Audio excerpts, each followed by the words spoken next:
All right, let's dive right into this explainer. Today we're doing something a little different. We're going to treat our source material like an intense, grim-dark graphic novel. It's this beautifully chaotic fable, the tale of the sovereigns of the Spire and the shifting margin, and it's designed to help us wrap our heads around a truly profound philosophical concept. And that concept? It's amor fati. Literally translated from Latin, it means a love of fate. But here's the thing, as we'll see in this story, it's not about just throwing your hands up and passively accepting whatever happens to you. No way. It is the absolute, ultimate affirmation of life. It's about taking your mindset, which is probably obsessed with safety and absolute security, right? And completely flipping it. It's aggressively embracing constant, unpredictable change. Loving the fluid chaos instead of desperately clinging to this illusion of static control. So Act 1 opens with our main character, the spark of evolution. Picture him in this wild red and blue Joker's motley. He's standing there with his three spirit siblings at the very base of this massive tower that completely defies all ancient logic. And he gives them the stark warning. He says, "We abandon the safety of the shore here." Basically, they've hit a point where the old rules, they are gone. Non-linearity and circularity are what define their existence now. Now this sets up the massive contrast of our whole story. For ages, you had the high sorcerers desperately trying to enforce what they called static control. They used this ancient logic to try and anchor reality to a single, permanent present moment. They wanted 100% safety, but guess what? That attempt has totally collapsed, and what's left is fluid chaos, this moving foundation. The siblings are stepping right into the exact intersection where total control and total chaos collide. And this timeline perfectly illustrates this crazy realm of high time they've just walked into. Look at this. Second 0 is the beginning of history, right? And it sweeps through this period, around second 3600, where linear control actually felt possible. But then it wraps all the way back around. Second 7200 crashes right back into second 0. The beginning and the end of history hit the exact same point. There's no straight line to a predictable future anymore. It's just a constant circular convergence of chaos and creation. Which brings us to Act 2, the ascent of the moving foundation. So our quartet steps inside the spire of total chaos, and instantly, physical reality just loses all of its old rigidity. Inside, it's like a surreal playhouse. The actual walls of the tower are shifting and flowing like liquid geometry. This liquid architecture is literally a physical manifestation of amor fati. It's telling them, absolute security is a total myth. Think about it. If you try to stand perfectly still in a room where the walls are moving like liquid, you're gonna get crushed. You have to move with the chaos. And rather than panicking, the siblings get straight to work. First, the unbinding agent reaches out and touches the walls, making them expand and contract on these totally unpredictable whims. Then, the wit and the hunger step in, fiercely dismantling the interior's gilded cages, those lingering traps of that old static logic. And through it all, their deep, unbreakable sibling bond allows them to move together.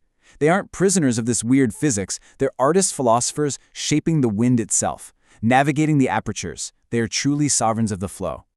Moving right into Act 3, the catalyst of high time resonance.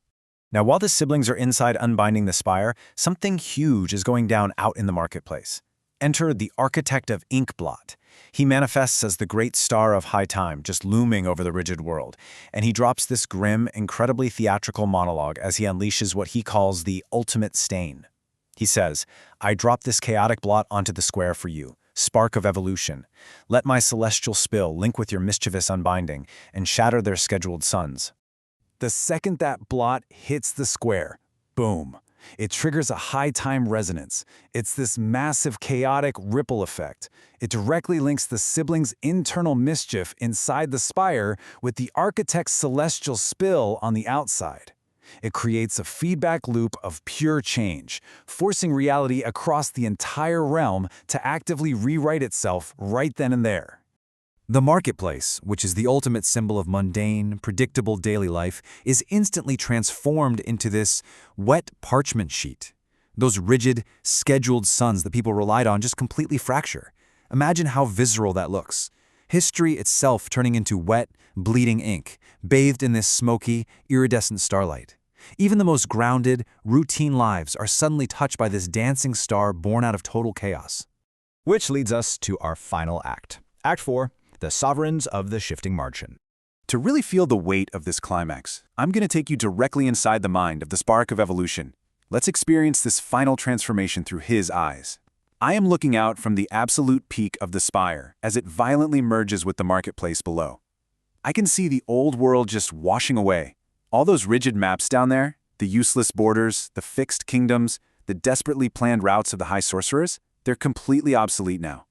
I'm watching the boundaries dissolve into shifting margins. Mountains are literally moving. Rivers dry up and carve new paths in a matter of seconds. Our living ink, mixing with the architect's starlight, is rewriting the physical geography at a total whim. I stand here at the precipice, the wind of high time pulling at my motley, and I look at my siblings, the unbinding agent, the wit, the hunger. In this completely liquid world, our bond is the only solid thing left. It hums between us, the shared pulse inside the chaos. Looking out over this beautifully ruined landscape, I finally see the truth. Stasis was the only anomaly. The old world was a lie. We are no longer trying to frame the spill, frantically building walls to keep the ink out. Together, united in this glorious destruction, my siblings and I have become the frame. Stepping back out into our own world for a second, that realization from the spark, that is the very heart of Amor Fati. He doesn't just accept that ruined, shifting landscape. He absolutely loves it. He embraces it because it's alive. This messy, liquid reality that is constantly rewriting itself isn't something to be afraid of. It's the ultimate affirmation of life. The siblings are the new sovereigns not because they rigidly control the realm, but because they ride its changes flawlessly together. So, I'll leave you with this final, provocative thought to close out our explainer today. Your life has rigid maps too, right? Plans, expectations, your own scheduled suns. But the high time resonance eventually hits every single one of us. When the rigid maps of your own life inevitably wash away, how will you navigate your shifting margins? Will you desperately cling to the gilded cages of stasis? Or will you find your people, move with the liquid geometry, and become the frame for the chaos? Think about it.